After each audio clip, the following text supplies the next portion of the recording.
Hey, welcome back one more time to Echo. We're so glad that you're here with us.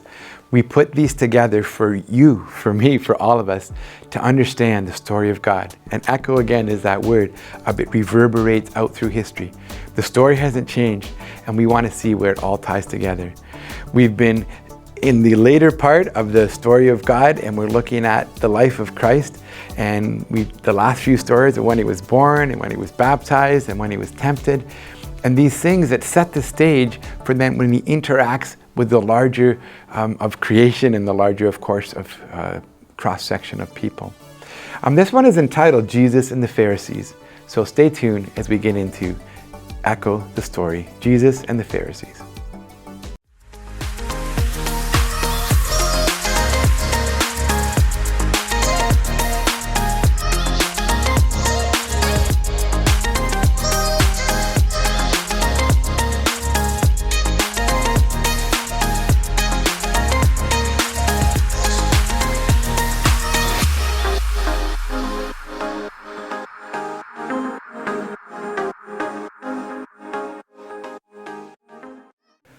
Jesus and the Pharisees.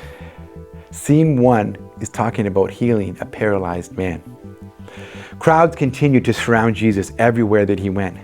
Once, when he was teaching in a house where he was staying, so many people came to hear him that the house was completely packed. In fact, there wasn't even room for one more person. They were squeezed in so tight, even outside the door and outside the windows, and people were literally just packed all around. 4 different men brought their paralyzed friend who was lying on a mat to see Jesus. They believed that he would heal him. But the way that they could get into the house seemed impossible. So they climbed up on the roof, they dug a hole through the tiles, and they lowered him down right in front of Jesus. Jesus was impressed with their effort and their faith. He told the paralyzed man, "Don't worry, your sins are forgiven." While some religious leaders, they were called Pharisees, they were watching and listening to Jesus. The Pharisees were a powerful group of Jewish leaders. In addition to the laws given to Moses, they created their own set of strict rules on how to follow God. They said to each other, "Who does this man think that he is? No one can forgive sins except God." But Jesus knew what they were thinking. So he asked them, "Why are you offended? Would you rather I would have just said, 'Pick up your mat and walk'? I will prove to you that I have the authority on earth to forgive sins." Then Jesus told the man, the paralyzed man, remember, "Now get up, take your mat and walk home. You are healed." Well, there was no longer any paralyzed man. He jumped up, he pushed his way out the door, and he went home rejoicing. Everyone there was amazed and thanked God, saying, "We've never seen anything like this before." An amazing scene. Scene number 2, when Jesus now is eating with sinners. Well, soon after this had happened with the healing of the paralyzed man, Jesus was walking along the lakeside, and this is the Sea of Galilee, when he saw a tax collector named Matthew sitting at his collection booth. And now, in that day, tax collectors were wealthy men, and they were actually hated for their reputation of being dishonest and corrupt. Jesus said to him, Come be my disciple." So Matthew got up, he left everything, and he followed Jesus. That night, Matthew invited Jesus and his disciples to be his dinner guests. He also invited some of the tax collector friends and many other people that were known to be sinners in the community. But when some of the Jewish religious leaders, again called Pharisees, saw Jesus eating with them, they said to his disciples, "Why does he eat with these terrible people?" When Jesus heard this, he told them, "Healthy people don't need a doctor. Sick people do. I have come to call sinners to a changed life, inside and out, not to spend my time with those who think they're already good enough."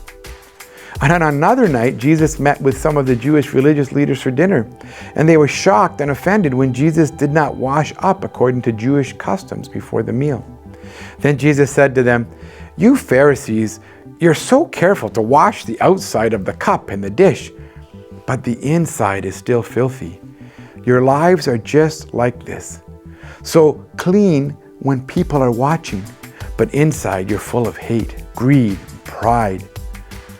You're worse than your Hebrew ancestors who have great knowledge about the things of God, but you don't enter God's kingdom. In fact, you even keep people from entering it." One last scene today in this situation when Jesus was interacting with the crowds of people and these religious leaders specifically called the Pharisees. And this one is called healing on the Sabbath. Jesus continued to travel around teaching, healing, and sometimes on the Sabbath. The Sabbath was the day of rest. The Jewish leaders were upset about this and they confronted Jesus by breaking the Sabbath rule, Jesus said, "God, my Father, He never stops doing good. Why should I?" This really angered them.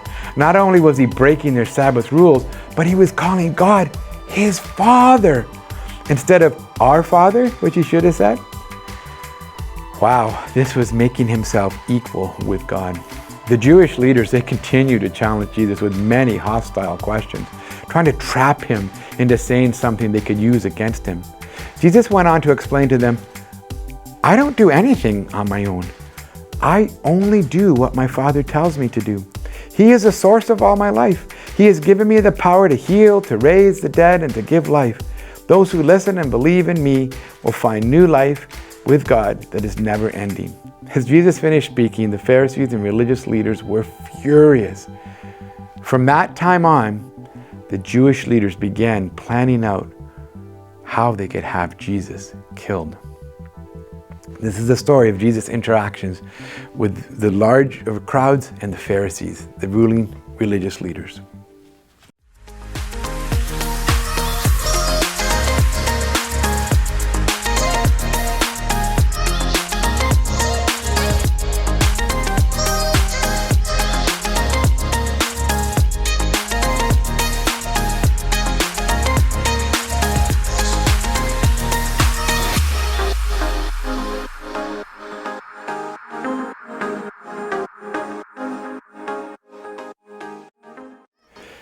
Well, welcome back, and let's take a few moments to look at this interaction that Jesus has, and specifically with this people group, these Jewish leaders called the Pharisees. Judges, there's different names that we call them, but they truly were the ones who were leading the Jews. They were religious leaders, so it was like a theocratic state. And so they had a lot of power, and they knew God. And Jesus, as he interacted with them, some very interesting things were happening. So let's look at the story about the paralyzed man. And the questions are so right on point. Like, how would you have responded if you were in that house that day? Like, you're sitting there, you're listening to Jesus, and he's telling these great stories. It's like, dude, why are you ripping the roof apart? Or like, everybody's got, what would you do? How would you react? Why do you think that Jesus said, "Don't worry, your sins are forgiven"? Again, why did he ask that? And what was Jesus teaching them in this story? Really, really good questions. So this next scene, this eating with the sinners, it starts off with Matthew, the tax collector, and it goes through this picture of this big meal and even this other setting of when Jesus is talking about this interaction of what it means to be clean on the inside and the outside. So let's look at this from the perspective. Jesus called Matthew to come and be my disciple. I say this a lot. We've been doing this whole year with our youth ministry and asking, what does it mean to follow Jesus? What does it mean to sit in chair 2? We talk about in a progression that we have of becoming a Christian. And so we're just asking, what is that? What is a disciple? Are they nice? Are they good? Do they go to church? Are they a certain height? I'm not trying to be silly. Maybe I am. But what is a disciple? What does the Bible say about that? And do you think that this was an easy decision for Matthew? Tax collector versus now to following Jesus. And why do you think that people like Matthew just dropped everything to follow Jesus? He certainly wasn't, Jesus had nowhere, he didn't even have a home. He had nowhere to live. Like, he wasn't promising them any material gain, that's for sure. And this one, I really like this question. Who did Jesus spend time with? And why did the religious leaders have a problem with this? So we see who Matthew invited to this story. What do we learn about Jesus from this scene? So scene 1, scene 2, the really neat interaction that's happening with Jesus as he's healing the paralyzed man, he's eating with sinners, and lastly, as he does a healing on the Sabbath, the day of rest. So this one has just some really pointed question. What is the Sabbath? What was Jesus claiming about himself from this last scene? This one is where he really turns it up a bit. Where did Jesus' authority and power come from? That first set is really important to understand the relationship between Jesus and God. Then, as we take to the next depth of that, what do we learn then about this relationship with God from this story? Who else had a perfect relationship with God from previous stories? That is a good question. And what was that relationship like? Again, one more thing that is important in this particular set of these 3 short stories. What do we learn about the Pharisees? What are we learning about Jesus and Jesus' mission? And what do you think it would take for this mission to actually be accomplished on earth? A lot in this story, and a lot is happening. Stay tuned for next time when we get back together for Echo the Story. And please, again, go to the website, watch this again, or check out the questions, and make sure that you're understanding and following along the story of God, and that we're all living that out. Bye for next time.